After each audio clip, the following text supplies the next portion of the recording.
요한복음 1장 67절에서 75절의 말씀입니다. 한 절씩 교독하겠습니다. 제가 먼저 읽겠습니다. 그 묻힌 사가랴가 성령의 충만함을 받아 예언하여 이르되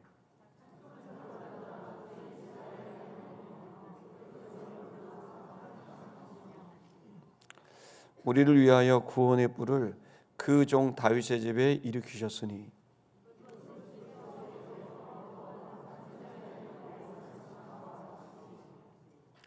우리 원수에게서와 우리를 미워하는 모든 자의 손에서 구원하시는 일이라.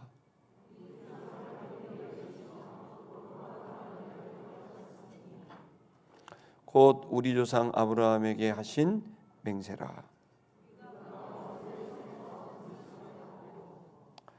종식토록 주의 앞에서 성결과 의로 두려움이 없이 섬기게 하리라 하셨도다. 여러분이 보시는 본문은 사가랴 제사장 사가랴가 수태고지를 맞고 임신했다는 소식을 듣고 그걸 이제 믿지 못합니다. 증거를 달라고 이렇게 가브리엘 천사하고 대화하게 되자 그의 그 믿음 없음을 보시고 말문이 막히게 됩니다. 그리고 자신의 아내가 나이가 많고 본인도 나이가 많았기 때문에 이게 수태한다는 거는 이게 좀 어려운 일이다 이렇게 생각을 했던 거겠죠. 어쨌든 그래서 말문이 막혀서 10달이 지났습니다. 10달이 지나면서 아이가 이제 출산하게 됐고 그 아이가 난 지 8일 만에 할례를 하고 그 다음에 할례를 하면서 이름을 줘야 되는데 그때 이제 사가랴가 그때까지 말을 못하다가 서판에다가 아이의 이름을 뭐라고 할까요? 그렇게 했더니 서판에다가 요한이라고 적게 되자 좀 놀라운 일이 벌어진 겁니다. 그렇게 되니까 말문이 트이게 된 거예요. 그러면서 여러분이 읽으신 본문처럼 놀라운 예언과 찬양을 막 쏟아냅니다. 마치 막 폭포수가 쏟아지듯이 말이죠.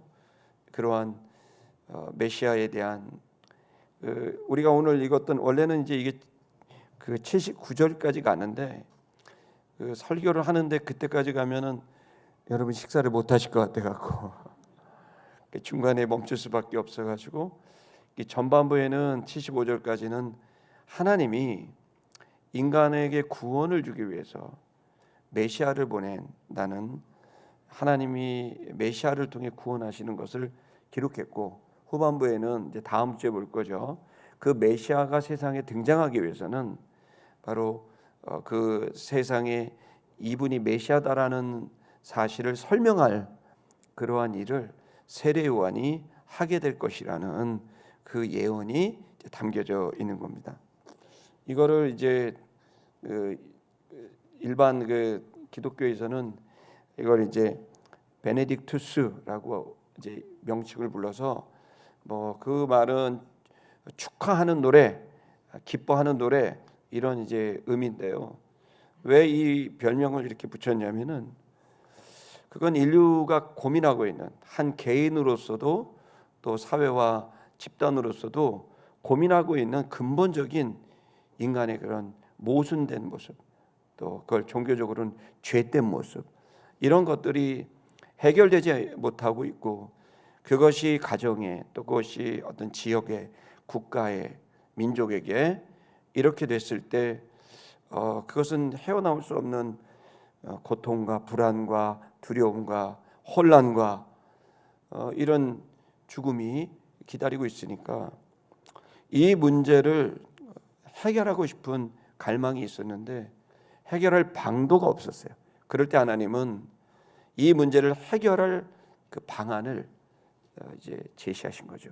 그게 바로 그리스도를 세상에 보내서 메시아를 보내서 그를 통해서 인간의 본질적인 문제를 해결하고 또 인간이 구성하고 있는 이 집단의 그 문제를 해결해서 오히려 이 세상에서 상상할 수 없는 그러한 주님의 나라를 이제 준비하셨다. 그래서 개인에게는 하나님의 아들이 되게 하고 또 공동체에게는 하나님 나라가 되게 하는 하나님이 다스리는 하나님과 함께하는 바로 그 인간을, 그 집단을 이제 생각하신 겁니다.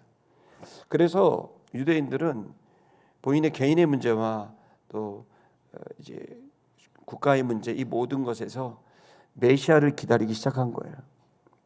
그리고 그 메시아가 오게 되면 어떻게 할지는 모르지만 여러 가지 아주 그 이야기들이, 메시아가 오면 어떤 일이 벌어질 것이다, 그런 예언들이 뭐 어마어마하게 많이 있는데, 그걸 통해서 이제 주님의 그 예언이 이제는 실체가 되는, 역사가 되는 그 날을 늘 소망하면서 메시아 오기를 기다리고 있었던 거죠.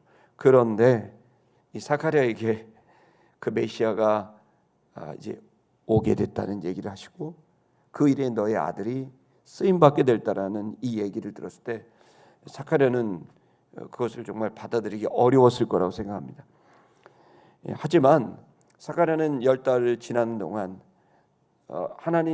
하나님께서 전해주신 이 메시아가 오겠다는 얘기가 이게 정말 실제구나라는 걸 이제 느끼게 되는 겁니다. 자신의 늙은 아내는 할머니인데 배가 부르고,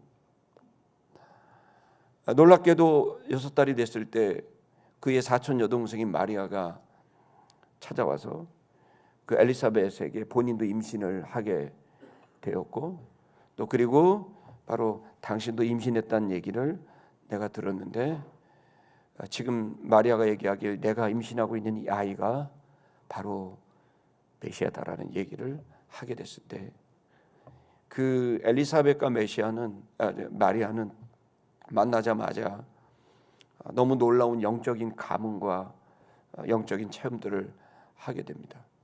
그것을 이 사카랴는 말을 할 수 없었지만 그 장면을 그대로 보게 됐고, 그리고 10달이 돼서 아기가 태어났을 때 그는 감격하지 않을 수 없었고, 이 아이를 할례를 직접 행하려고 또 그리고 이름을 지으러 갔을 때 드디어 10달 만에 수태고지 때 말씀하셨던 네가 아들을 낳을 건데 그의 이름을 요한이라고 하라라고 하는 이 얘기를 10달 동안 기억하고 있었고, 그리고 드디어 그의 이름을 서판에다가 요한이라고 쓰게 되는 이 일이 일어나게 된 거죠.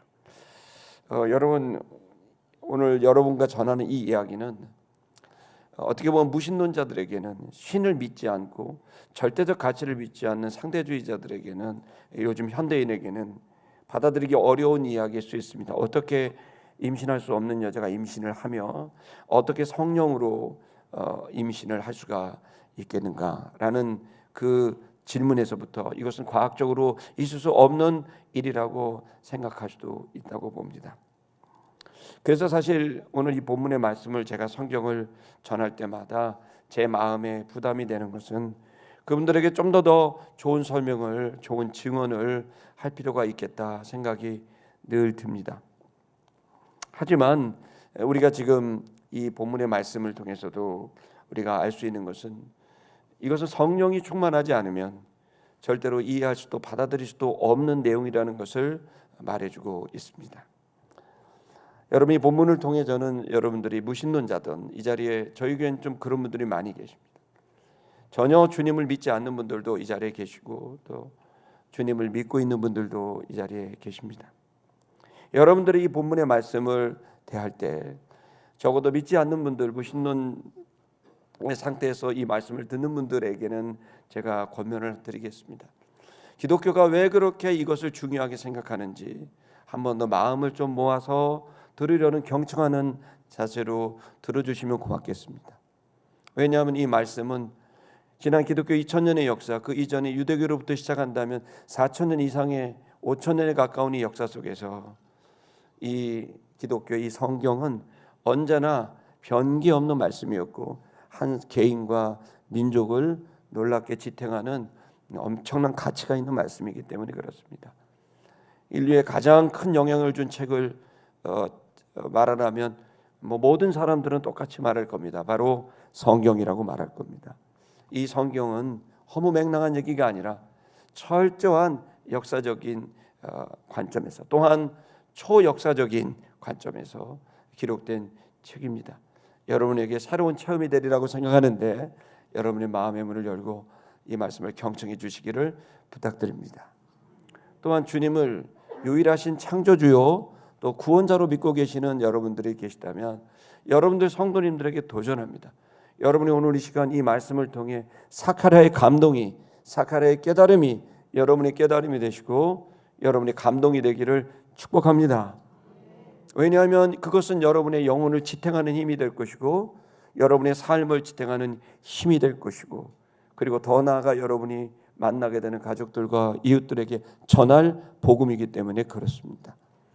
여러분들에게 정돈되고 또 그리고 가지런히 잘 여러분 체계화된 단단한 복음이 여러분들에게 정돈되기를 주의 이름으로 축복합니다.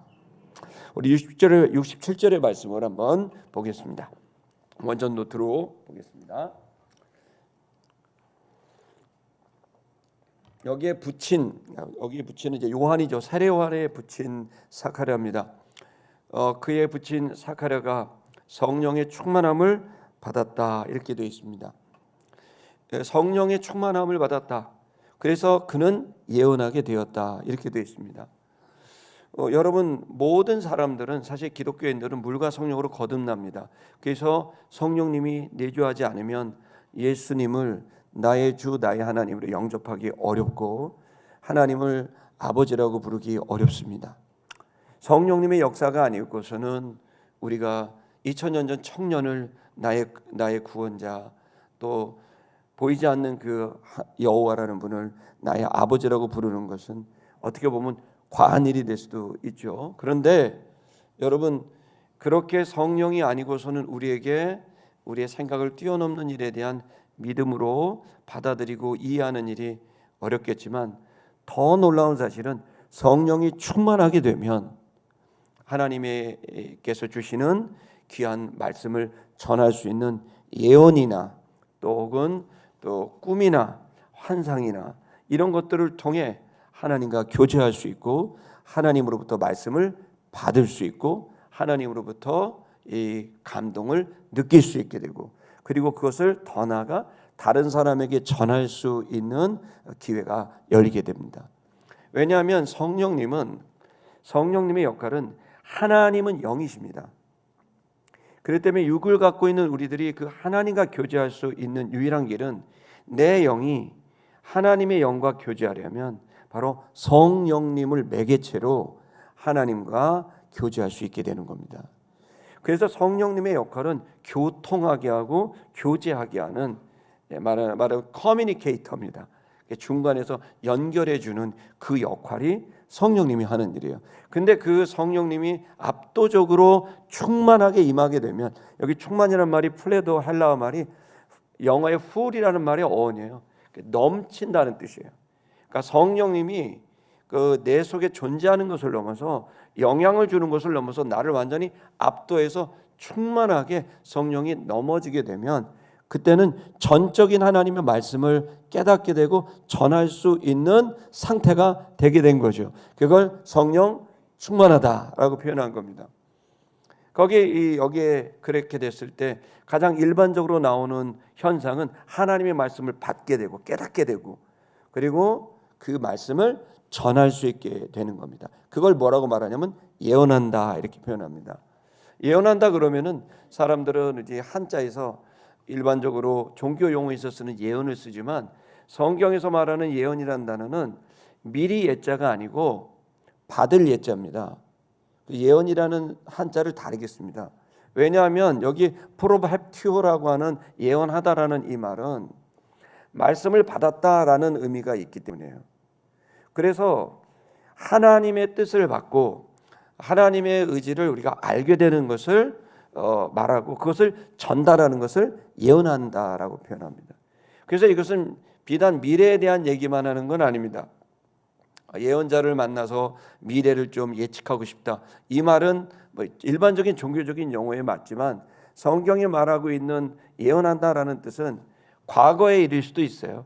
과거에 일어난 사건에 대해서 하나님이 예언을 주셔서 그 말씀에 대한 본질을, 그 말씀에 대한 이해를 주실 수도 있는 거고, 현재 벌어지고 있는 일에 대해서도 내가 이해할 수 없는데 어느 날 영감이 딱 생기면서 내 이성으로는 추론할 수 없는 정도의 내 이성을 뛰어넘는 하나님의 생각과 의지가 내 속에 전달되게 되는 그 영감을 받게 돼요. 성령이 충만하게 됐을 때. 그래서 과거, 현재, 미래보다 더 중요한 것은 하나님의 말씀을 받아서 전달하는 일이 예언한다는 일인 겁니다. 여러분, 이것이 100년 전만 해도 예언 활동은 인류 역사에 되게 중요한 일이었습니다. 그래서 많은 사람들은 예언가 또 혹은 말씀을 받은 사람들을 귀중히 여겼습니다. 저 사람은 하나님의 사람이고 하나님의 말씀을 전하는 사람이야. 그래서 하나님과 우리 사이에 되게 중요한 그 성령 충만한 그 선지자들이 있으므로 하나님의 말씀을 들을 수 있는 기회가 열린 거야 라고 해서 존경했죠. 그러나 여러분 아시다시피 이제 인본주의가 발전하고 1차, 2차 세계대전이 일어나고 하면서 이제 전 세계는 무신론이라고 하는 인본주의가 이제 지배하게 되는 시대가 된 거죠. 그래서 이 자리에도 우리가 살고 있는 사회에도 신이 계시다 안 계시다 가지고도 다른 시대가 된 거예요. 그러니 예언한다 그러면 신이 있는 것조차도 믿지 않는 사람에게 예언한다는 건 뭐 쓸데없는 일인 거죠. 그러니까 먼저 예언을 받기 전에 사람들이 먼저 해야 될 일은 신이 있느냐 없느냐 이거가 되는 거죠. 그래서 여러분 뭐 예를 들어 신이 없다 그러면 흔히 말하는 모더니즘이고 요즘에는 포스트 모더니즘이라 해서 해체주의 뭐 그래가지고 말이죠. 문학의 해체, 종교의 해체 뭐 이러면서 성의 해체, 기존에 있는 모든 것들을 해체하면서 결국에는 절대적인 것이 없는 상대적인 것만 있는 진리가 없는 지식만 있는 그런 시대가 무신론의 시대가 이제 도래하게 된 것이고 이것이 공교육에 들어가게 되니까 공교육 속에서 10년, 20년, 30년 공부한 사람들은 교과서에 절대로 예수가 안 나오거든요. 교과서에 절대로 진리라고 하는 게 안 나오거든요.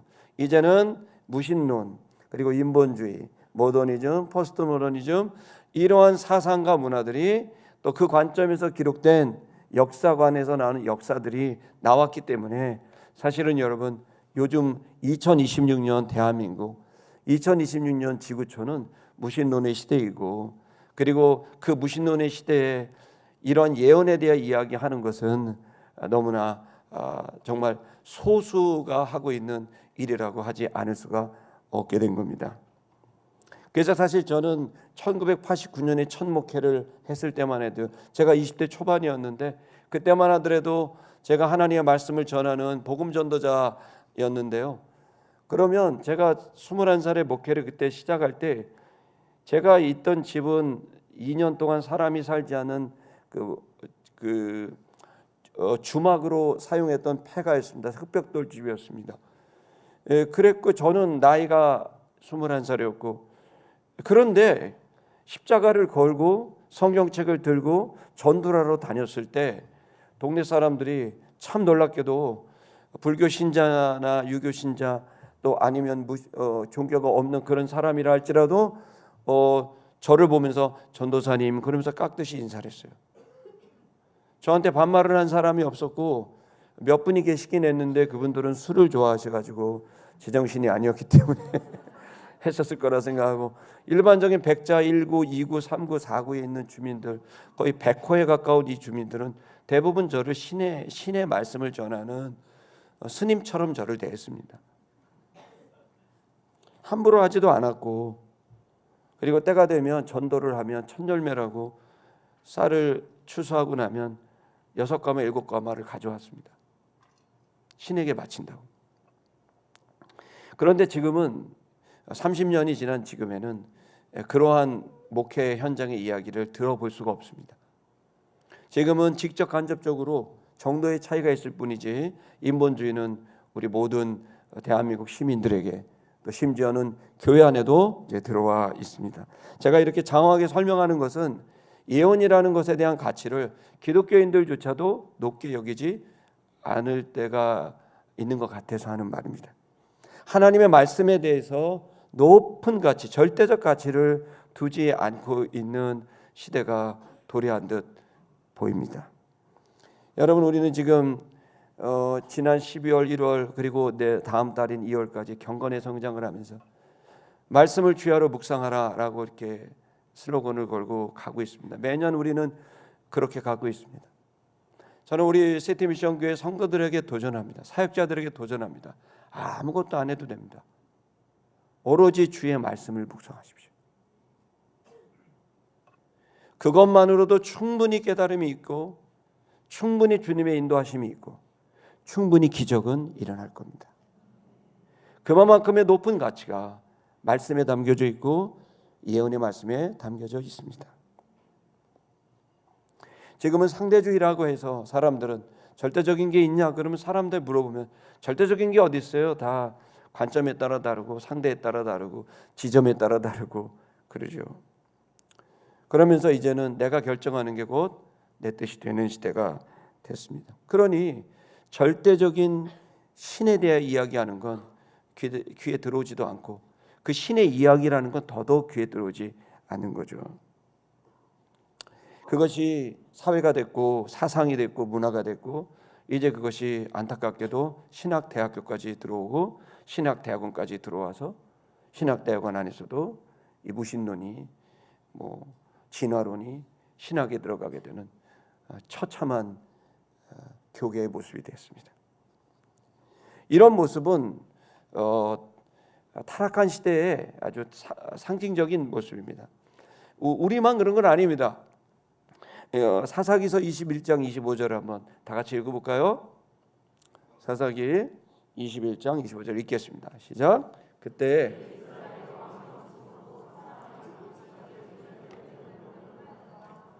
왕이 없는 거죠. 나를 통제할 누군가도 없어요. 통제할 누군가는 없어요. 내가 곧 왕인 거죠.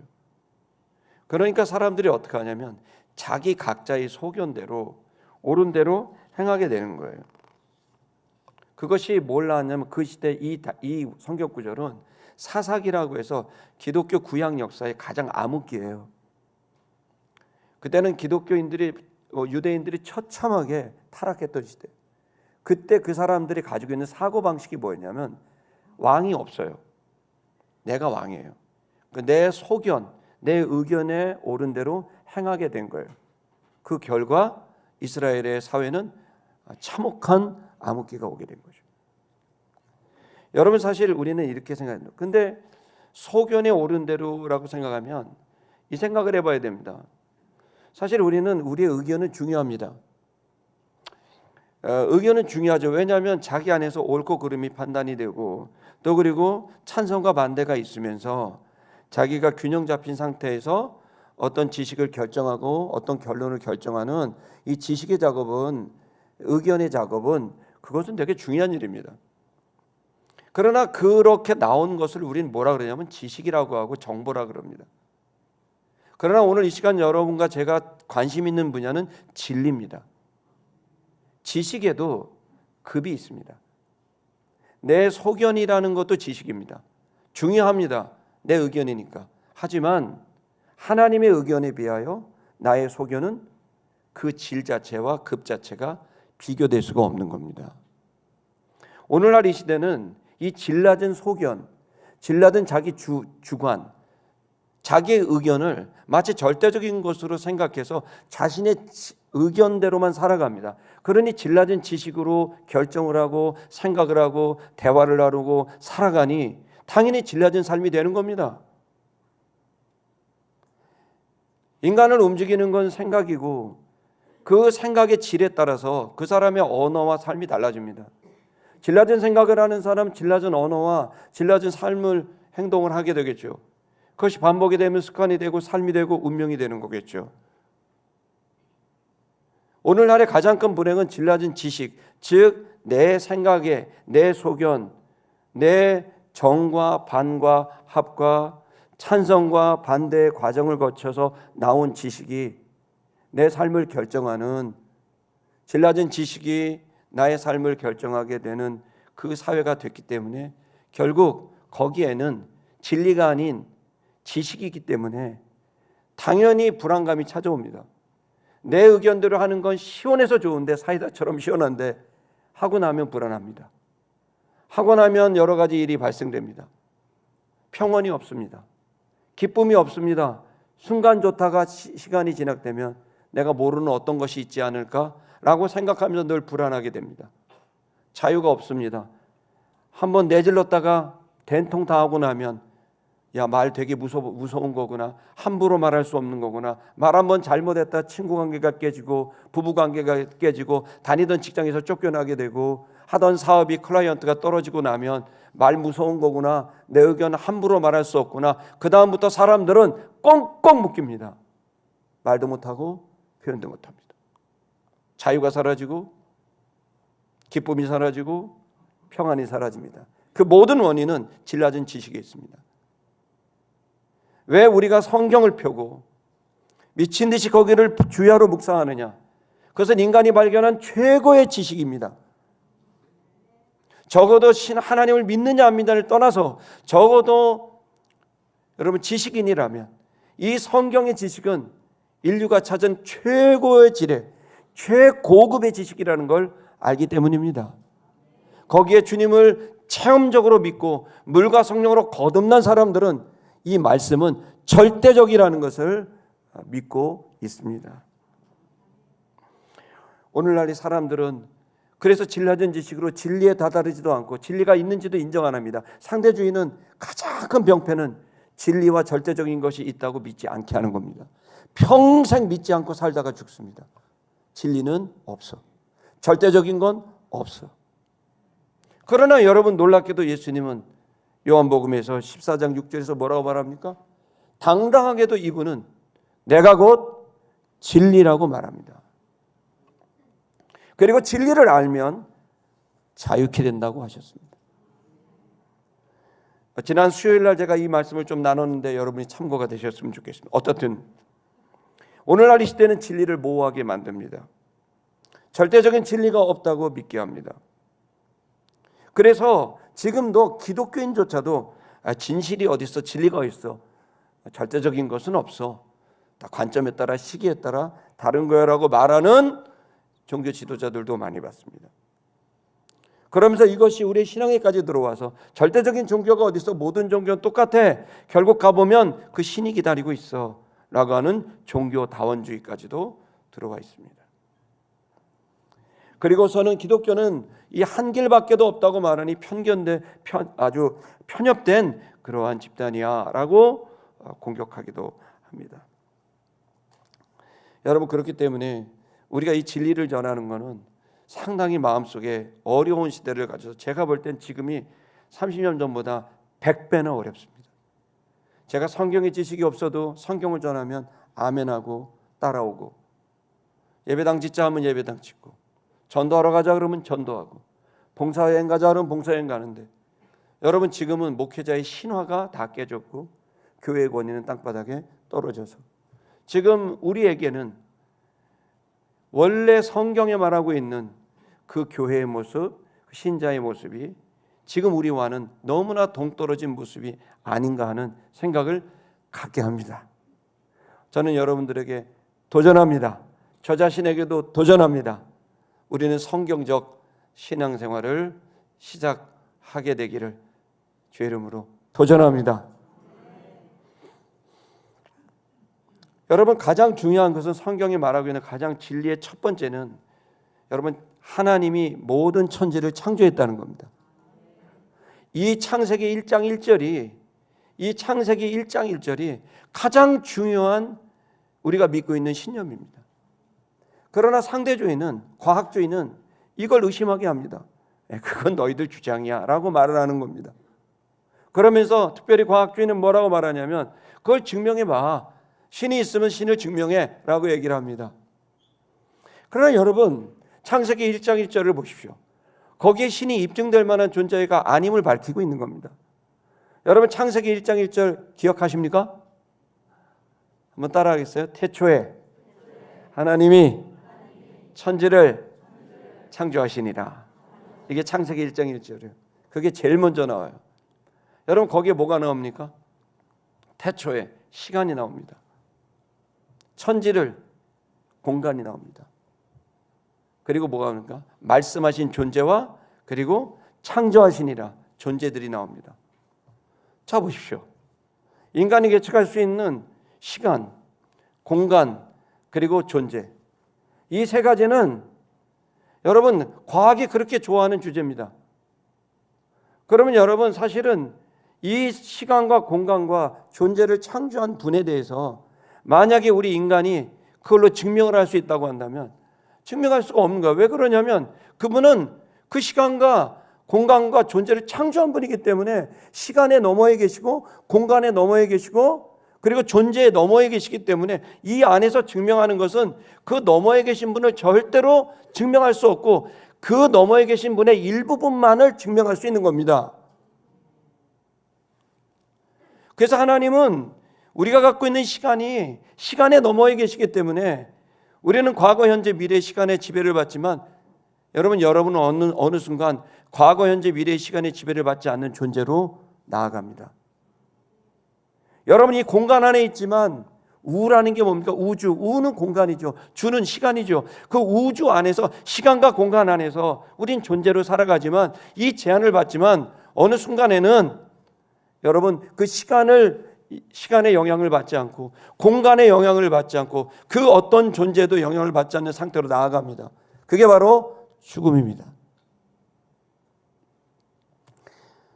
여러분 하나님께서는 과학주의가 얘기하는 그런 공격들에 대해서 예비하시려고 그런 것은 아니라 우리의 이성으로 그분을 측량할 수 없고 입증해내는 것은 불가능한 일을 하라고 하는 것이기 때문에 계속해서 이 상대주의와 과학주의와 인본주의는 하나님을 절대로 믿지 못하게끔 사람들을 쇠뇌하고 공동체를 나아가게 하고 있어서 많은 사람들은 미래학자들은 예측합니다. 이제 종교를 믿는 사람들은 사라지게 될 거라고. 그러나 그건 그분들 생각입니다. 저는 절대로 그렇게 생각하지 않습니다. 인간은 그 인간의 이성 안에서 자신의 모순을 발견하게 될 거고 자신의 한계를 발견하게 될 것이라고 생각합니다. 이 시간 여러분, 우리가 살고 있는 사회에서는 많은 우리가 가지고 있는 이 천지 창조를 주님이 하셨다라고 하는 창조론에 대한 공격을 받을지 모르겠지만 저는 얼마든지 이 성경에 기록된 말씀이 사실임을 믿고 있고 이것은 얼마든지 부분적으로 설명할 수 있는 부분이라고 생각하고 어느 날인가 과학은 발전하게 될 겁니다. 과학은 지금까지 일어난 잠정적 결론일 뿐입니다. 과학은 완전한 결론이 아닙니다. 그렇기 때문에 지금까지 인류가 너무나 많은 발전을 해왔고 그것은 어마어마한 업적이지만 지금 나온 결론이 인류의 결론일 수가 없는 거죠. 왜냐하면 그 엄청난 인간이 만들어낸 최고의 지식에 지른 논문 같은 것들인데 박사 논문이나 아니면 박사들이 만들어 놓은 논문일 텐데 그런 논문들도 계속해서 갱신되고 바꿔나가고 이론도 바뀌어가고 있기 때문에 지금 인류가 만들어 놓은 지금의 수준이 하나님을 증명할 만한 기준이 될 수 없는 것들이기 때문에 잠정적 결론을 갖고 인류의 모든 완결이 되고 끝이 되시고 처음과 나중 되신 주님을 입증해낸다는 건 어리석은 일입니다. 마치 잣대하는 30cm 자를 갖고 지구의 넓이를 재는 것과 똑같은 겁니다. 이 시간 저는 여러분에게 도전합니다. 여러분 이러한 일들이 우리 속에 계속 온다고 할지라도 저는 그 속에서 여러분이 계속 하나님의 말씀, 예언의 말씀에 집중할 수 있기를 주의 이름으로 축복합니다. 이 성경은 왜 창조했을까요? 하나님은 왜 그러면 이 시간과 공간과 존재와 그리고 사람을 창조했을까요? 사람은 특별히 모든 존재는 말씀으로 창조했지만 성경을 보니 사람은 직접 손으로 창조하셨고 그 코에 생명을 불어넣으셨습니다. 왜 이렇게까지 창조할까요? 여러분 창세기 1장 27절의 말씀을 한번 볼까요? 창세기 1장 27절 다 같이 읽겠습니다. 시작.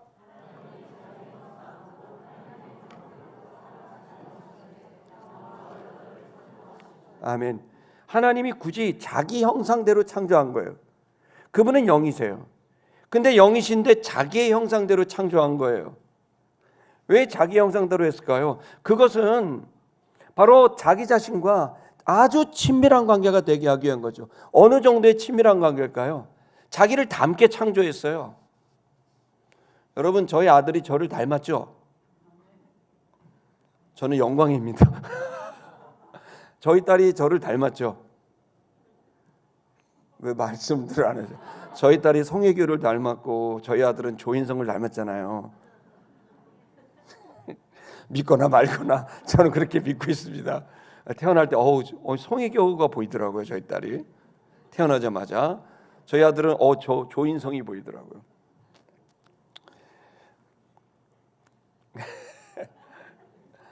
닮은 거죠. 닮았다는 건 뭐죠? 아버지와 아들이라는 얘기죠.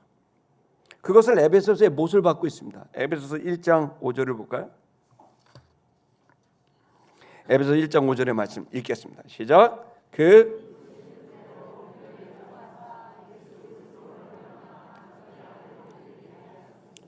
전전구절은 태초에 이 세상이 있기도 전에 하나님은 계획을 가지셨다는 거예요. 성부, 성자, 성령은 계획을 가졌어요.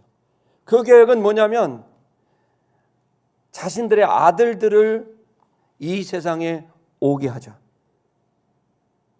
하나님은 꿈이 있었습니다. 바로 가족이었습니다. 하나님의 가족. 그걸 우리가 이해하기 좋게만 하나님의 나라가 될 수 있고, 바로 하나님의 아들들을 낳게 하시는 것이 하나님의 창조의 목적이었어요. 하나님의 창조의 목적이었지만 이렇게 하나님은 자신의 아들들이 되게 하시려고 인간을 창조했고, 인간을 인간 되게 하기 위해서 온 우주를 창조했고, 인간을 인간 되게 하기 위해서 시간과 공간과 만물을 창조하셨던 거죠. 그런데 이 하나님의 아들들이 될 수 있는 유일한 방법이 있었어요. 그건 뭐냐면 저절로 되는 게 아니에요. 그리스도, 여기 보시면 예수 그리스도로 말미암아 엔 크리스토스, 그리스도 안에서라고 됐어요. 그러니까 그리스도 안에 들어가면 뭐가 되는 거예요? 하나님의 아들이 되는 거예요. 예수 그리스도의 펑션, 기능이 뭐냐? 하나님의 아들이 되게 하는 존재예요. 그 구원자, 그리스도라는 건 구원자인데 그 구원자 안으로 들어가게 되면 구원자 아들 안에서 그는 하나님의 아들이 되게 되는 거예요. 그럼 왜 이런 번거로운 작업이 필요했을까요? 그것은 창세기 3장 8절의 말씀을 보면 이해할 수 있습니다. 창세기 3장 8절 읽겠습니다. 시작. 그들이 그날 바람이 불 때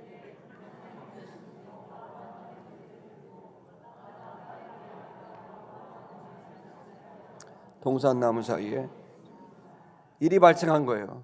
하나님은 하나님의 아들들이 되게 하려고 자기의 형상대로 만들었고, 그 코에 자신의 생명을 그 코에 후 불어넣어서 본인 하나님의 생명을 그 아담에게 불어넣어서 하나님의 생명으로 살게끔 만들었는데, 이 하나님의 아들들이 될 이 아담이 어떻게 되죠? 바로 인격적으로 하나님을 불신한 거예요. 그리고 하나님을 불순종했어요. 무슨 얘기냐면 동산나무에 하나님이 하나님의 아들들이 되기를 만들었는데, 그 하나님이 하신 하나님을 불신하게 된 거예요. 무슨 얘기냐면 에덴 동산에, 그 동산 안에 모든 것을 다 해도 되고 모든 열매를 다 먹어도 되는데, 오로지 한 가지 선악을 알게 하는 나무의 실과 그 열매만은 따먹지 말아라 라고 하는, 그걸로 네가 나를 믿고 나를 사랑하고 나를 존경한다라고 하는 그 관계의 시금석으로 그것을 삼겠다고 만들어 놓으신 거예요. 그랬을 때 너무 놀랍게도 하와는, 아담은 의심하게 된 거예요. 하나님을. 그거 따먹으면 신처럼 왜 따먹지 말라 그러지? 그거 뭐 이상한 거 있나? 그거 먹으면 내가 뭐 더 좋아져서 그거 못하게 하려고 그런 거 아닌가?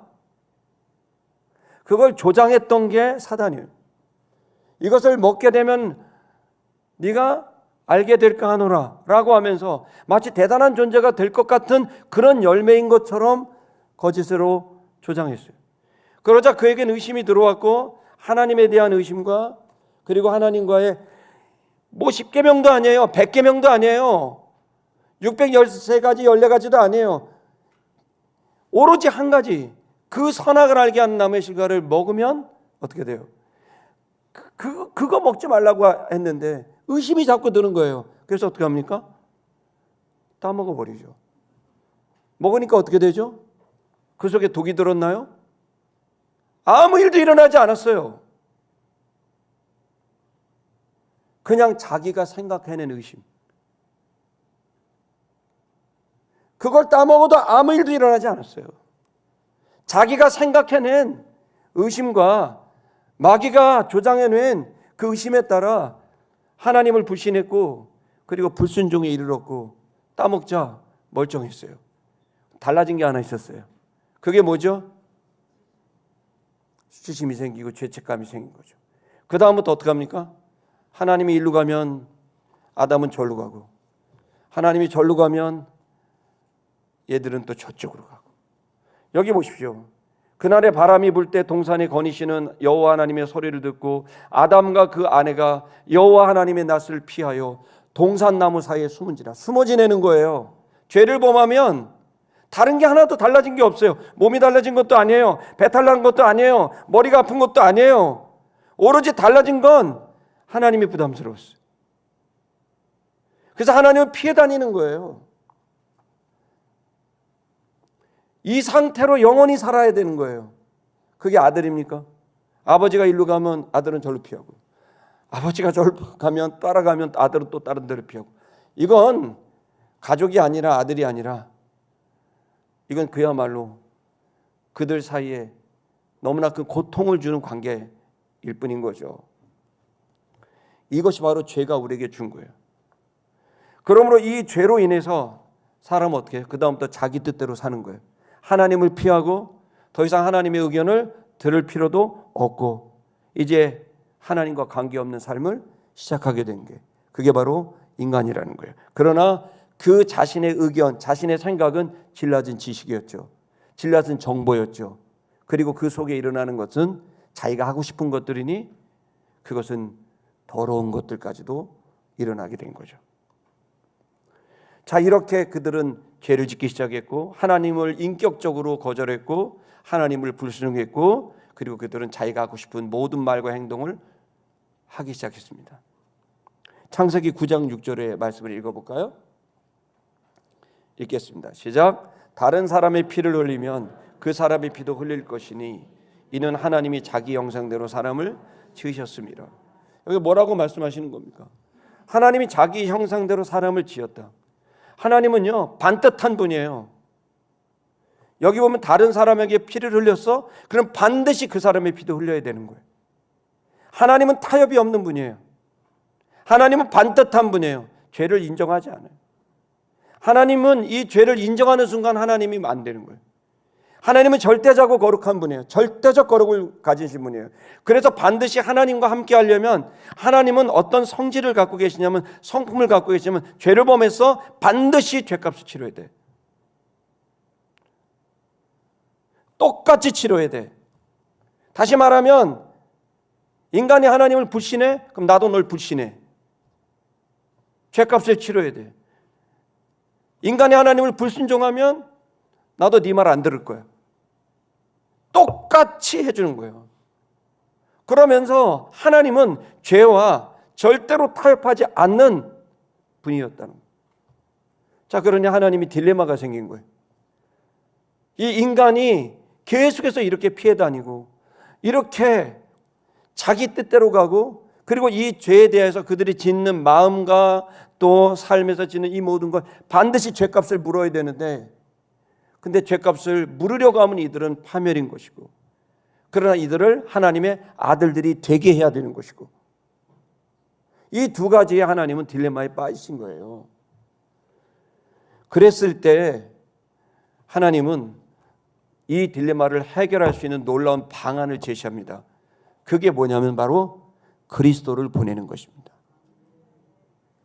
로마서 6장 23절, 우리가 너무 잘 아는 말씀이죠. 다 같이 읽겠습니다. 시작.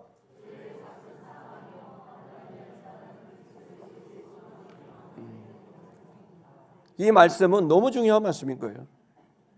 죄값은 사망이에요. 결국 하나님을 불신하는 건 하나님이 그를 불신하는 거예요. 그 하나님의 관계가 깨진 거예요. 영원히 하나님과 단절되는 거예요. 그건 곧 사망인 거예요. 고통과 불안과 사망인 거죠. 자, 이런 상태가 사람들에게 있게 됐을 때 이 문제를 해결하기 위해서 어떻게 하셨어요? 하나님의 은사, 하나님은 선물을 준비하신 거예요. 여기 은사라는 말은 영어로 프리기프트, 무료로 주는 선물이란 뜻이에요. 하나님이 무료로 선물을 줬어요. 왜요? 긍휼히 여겨서, 불쌍히 여겨서, 사랑하셔서. 그런데 죄는 절대로 값을 치러야 돼. 그래서 이 두 가지 딜레마를 해결하기 위해서 주님은 철저히 죄값을 치르게 하고 그리고 그에게 선물을 주게 된 거죠. 그 하나님의 은사는, 선물은 뭡니까? 그리스도 예수 우리 주 안에 있는 영생이라고 했습니다. 그리스도 예수를 주신 것이고 그 그리스도 안에 뭘 담아주셨어요? 영생을 담아준 것입니다. 그래서 그리스도 안에 들어가게 되면 그는 영생하도록 되게 된 거죠. 여러분, 죄값을 치러야 되는 겁니다. 온 인류의 죄값을 치르는 것이 간단한 문제입니까? 여러분, 제가 예를 들어서 우리 길민정자매 앞에서 민정자매가 잘못했는데 내가 제 대신 내가 죄값을 치르겠습니다. 그러면 제가 한 사람밖에 못 하잖아요. 왜? 이규라는 자의 생명의 가치가 그 정도밖에 안 돼요.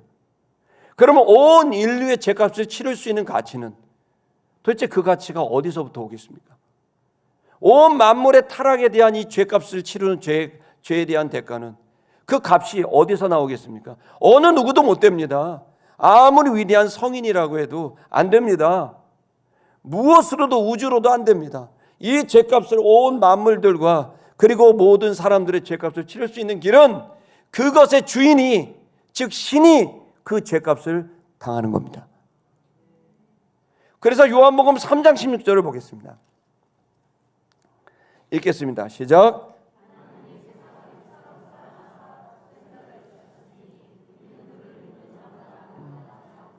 영생을 얻게 하려 하십니다. 하나님이 세상을 사랑한 거예요. 솔직히 하나님의 입장에서 세상은, 사람들은 가까이 할 수 없는 죄인들이지만 그러나 그들의 한계와 모순과 그들의 애를 쓰고 노력하는데 온전하지 못한 것에 대한 안타까움 때문에, 그 긍휼 때문에, 그 사랑 때문에 사랑하셔서 결단을 내리죠. 누구를 보냅니까? 사람을 보낸 게 아니라 독생자를 보냈다고 되어 있습니다. 유일하신 아들 예수 그리스도를 보낸 겁니다. 요한복음은 그 예수를 뭐라고 표현하냐면 몸을 입기 전 말씀으로 있을 때 천지를 창조한 창조주라고 기록합니다.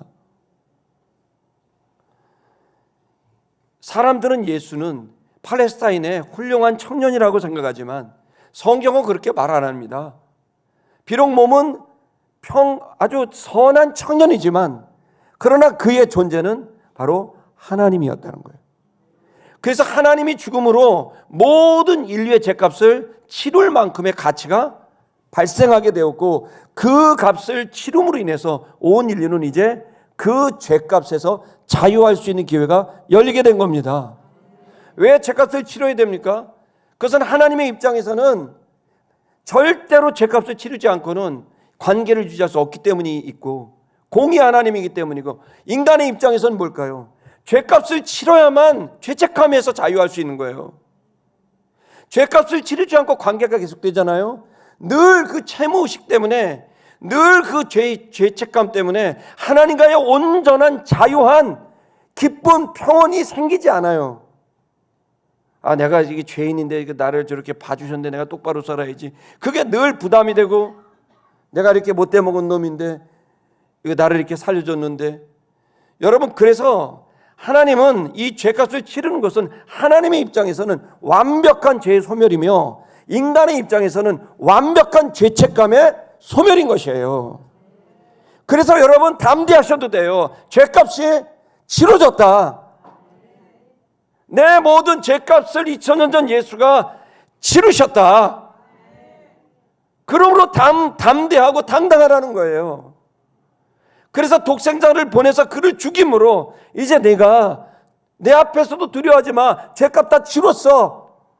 라고 말씀하시는 거예요. 그러면서 그를 믿는 자마다, 죄값을 치른 그를 믿는 자마다, 그와 함께하는 자마다, 그를 믿고 따르는 자들마다 멸망하지 않고 영생, 하나님의 생명, 그 완벽한 생명, 창조 때 그 코에 불어넣으신 인간이 잃어버렸던 그 신의 생명을 믿는 자들마다 누리게 하시겠다는 겁니다. 그래서 이 메시아 그리스도는 죄값을 치르러 왔고, 이 메시아 그리스도는 새 생명을 주기 위해 온 것입니다. 그 메시아 그리스도 예수를 믿는 자들마다 이제는 하나님의 생명의 질로 살아갈 수 있는 새 생명을 얻을 수 있게 된 거예요. 이제는 육으로 살던 자들이 이제 하나님의 생명으로 사니 영으로 살기 시작하게 된 거예요. 성도 여러분, 우리는 종교가 아니에요. 종교면 인간의 생명을 보다 더 풍요롭게 만들고, 나를 부여롭게 만들고, 건강하게 만들고, 오래 살게 만들고, 성공하게 만드는 것이라면 그 생명의 질은 그냥 인간의 질이고, 그것은 육체의 질인 것이에요. 우리가 지금 부여받게 되는 영생은 이 땅에서의 문제가 아니라 영원한 인간 영혼에 대한 생명에 대한 질인 것입니다.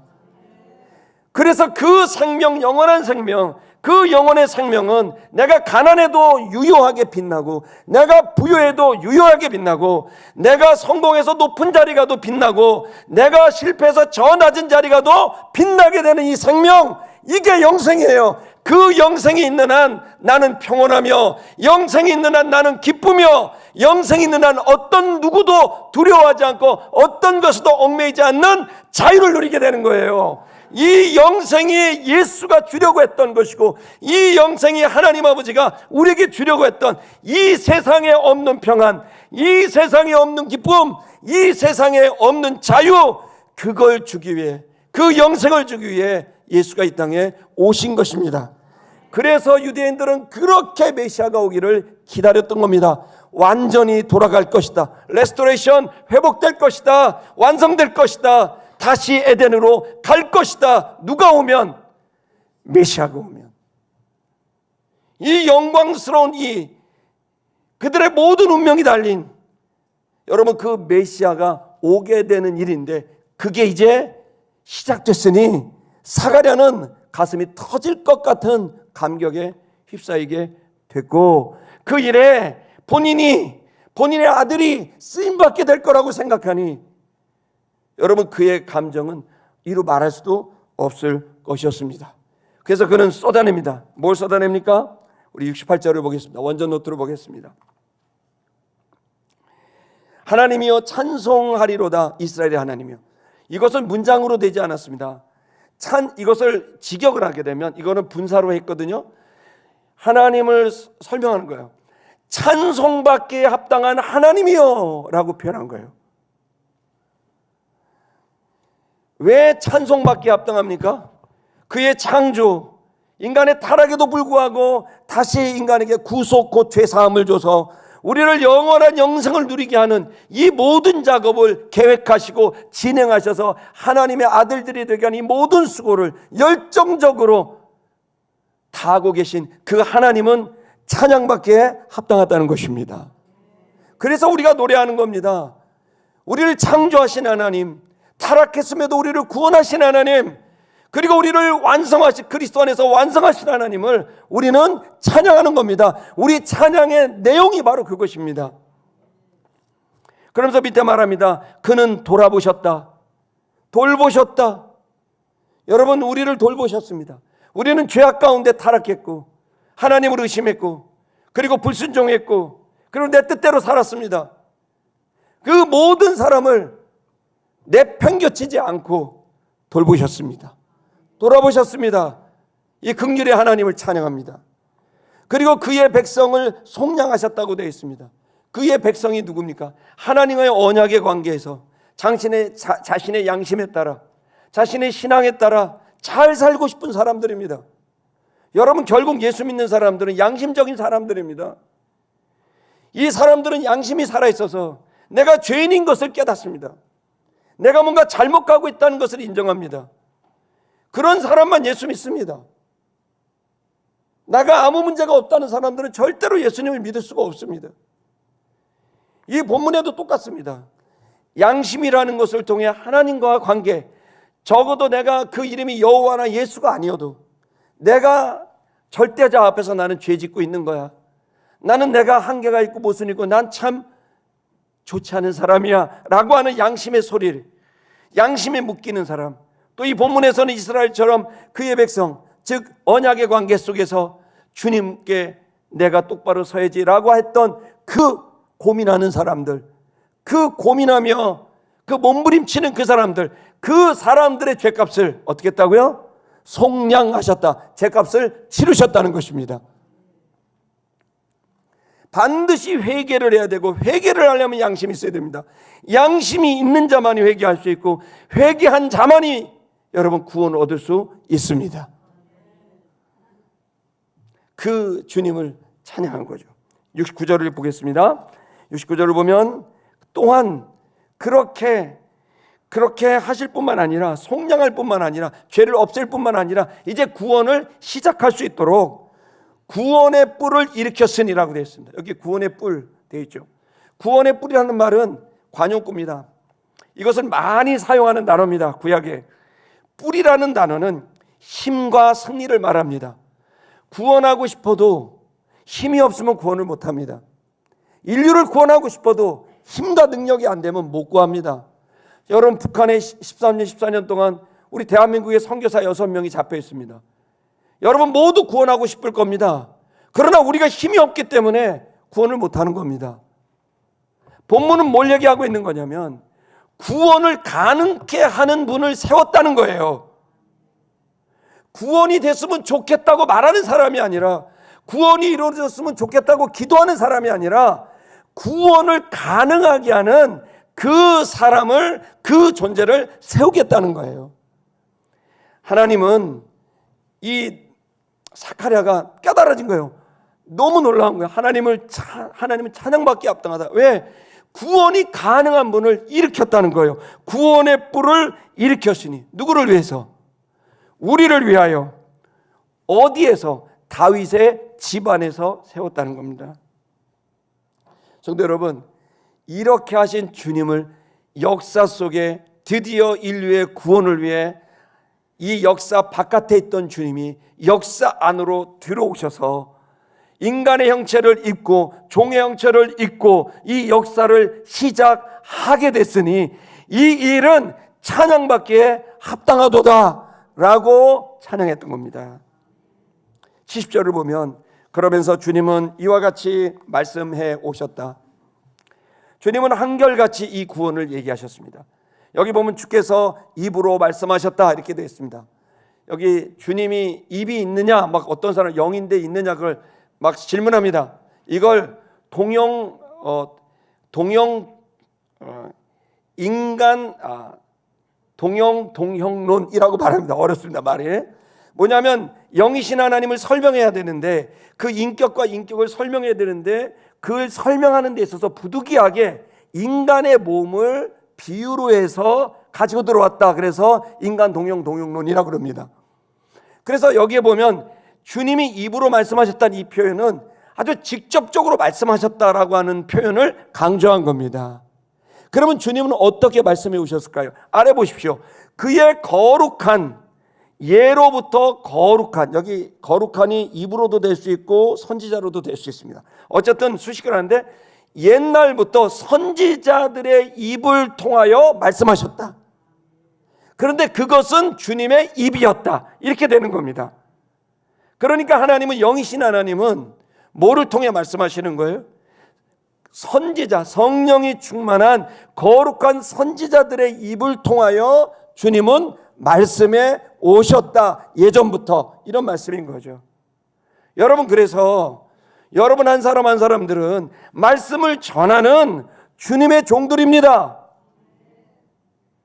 여러분 입에 주님의 말씀이 담길 때 사카랴가 예언하듯이 여러분의 입에 주님의 말씀이 담길 때 주야로 묵상하여 그 말씀이 여러분 안에 꽂히고 그 말씀을 받아 여러분의 입에서 여러분의 가족들과 이웃들에게 전달되게 될 때 그것은 여러분의 입이지만 그것은 곧 하나님의 입인 거예요.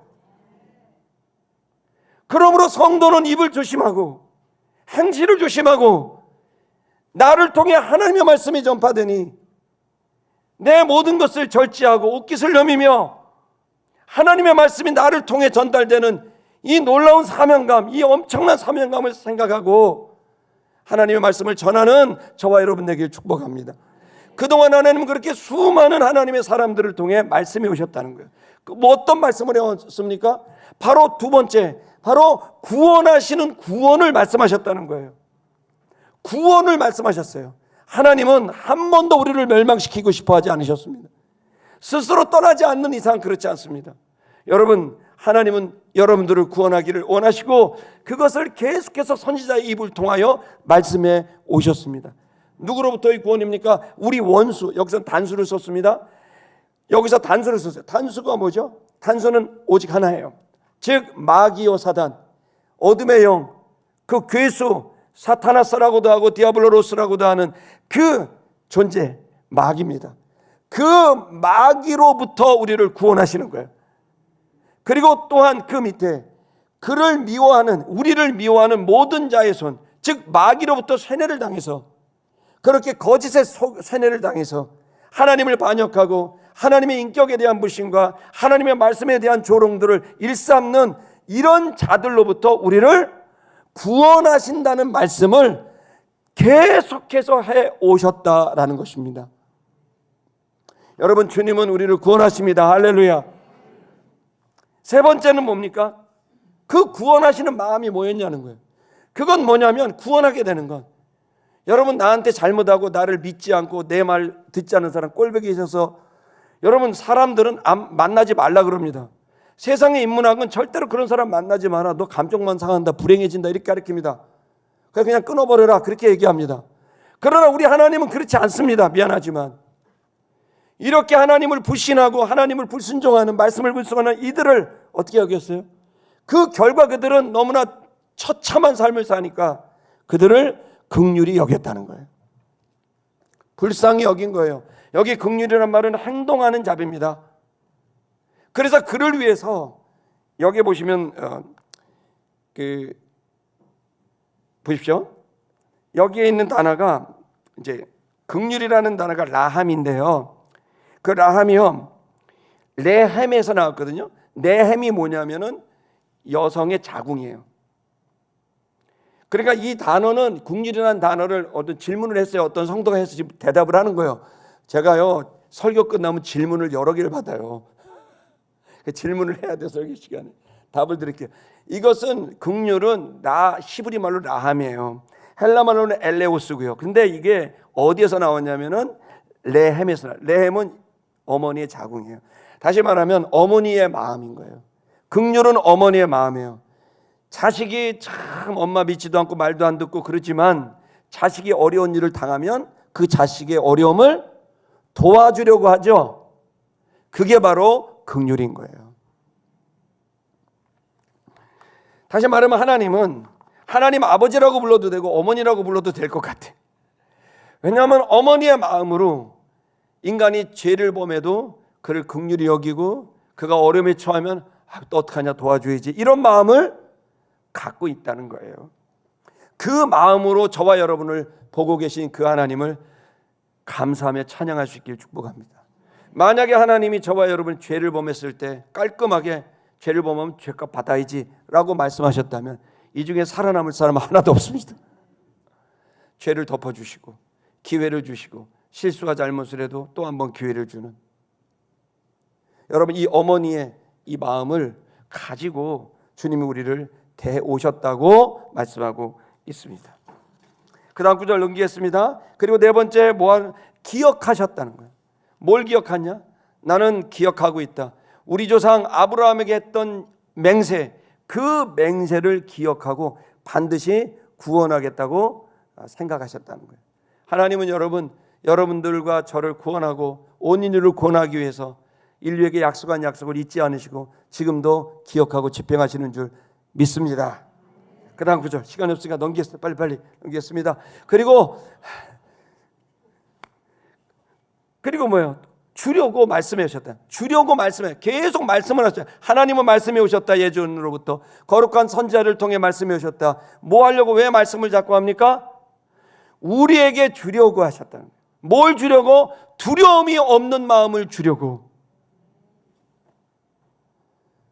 우리가 그 말씀을 듣고 하지만, 주님의 은총을 받지만 우리 안에는 불안이 생기고 두려움이 생깁니다. 그러다가 내가 정말 구원받았나? 정말 내 인생 이러다 망하지 않나? 내 통장 잔고를 보니까 큰일 났다. 야, 이거 어떻게 되지? 뭐 등등, 우리 안에 주님을 믿고 따르고 구원을 받았고 영혼이 됐지만 여전히 원수는 우리에게 계속해서 압박하고 우리를 계속 불안하게 할 수 있는 요소들을 준다는 거예요. 그때마다 하나님은 말씀을 하신 거예요. 내가 너를 구원할 거야.